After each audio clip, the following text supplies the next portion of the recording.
The building industry is pushing back on Labor's industrial relations bill, including plans to scrap the Australian Building and Construction Commission. Master Builders Association says that the watchdog is important in policing the construction, forestry, maritime, mining and energy union.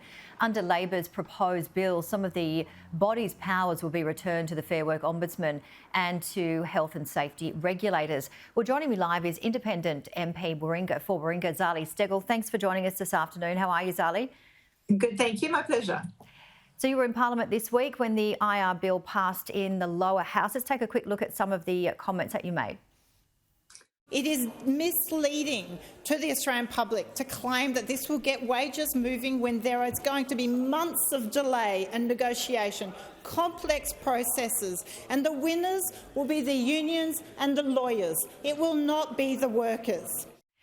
Yeah, certainly hearing a lot of comments, including misleading, complex and it being too rushed, this bill. Yeah, look, there are parts of this legislation are great and I strongly support when it comes to making sure pay equity and equality is there, improving the Better Off Overall test, the transparency of wages. These are really important amendments or changes to the law, and they have agreement from all sides. It's this last part of the legislation, the multi-employer bargaining, that's been really controversial. I would say it hasn't been well thought out. It's been poorly drafted and there's a lot of unintended consequences. And my briefings with the government, sometimes they were nearly saying, look, it's the vibe of the thing. We don't intend for it to be interpreted that way.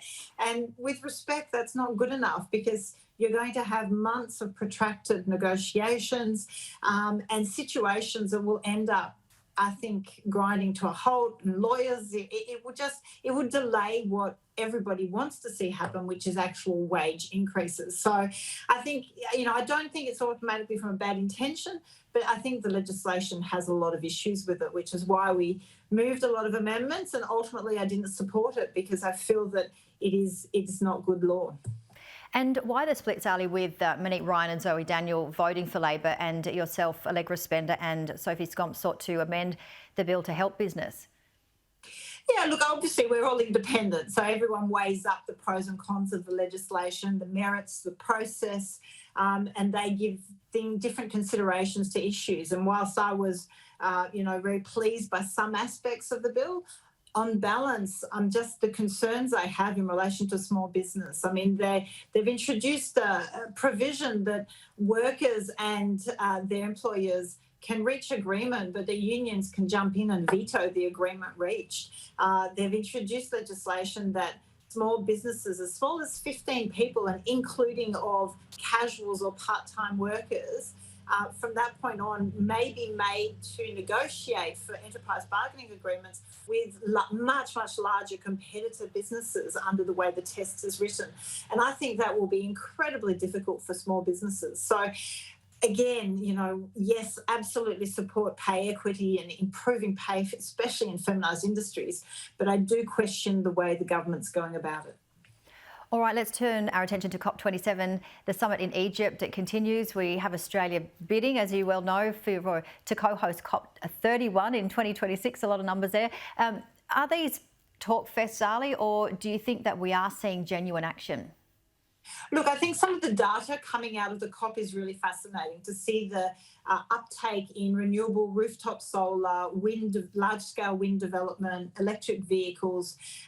What we're seeing is decade on decade, huge transition. So that is really good to see. And by bringing world leaders together and obviously all the people below that, you do come up with solutions and you discuss the problems.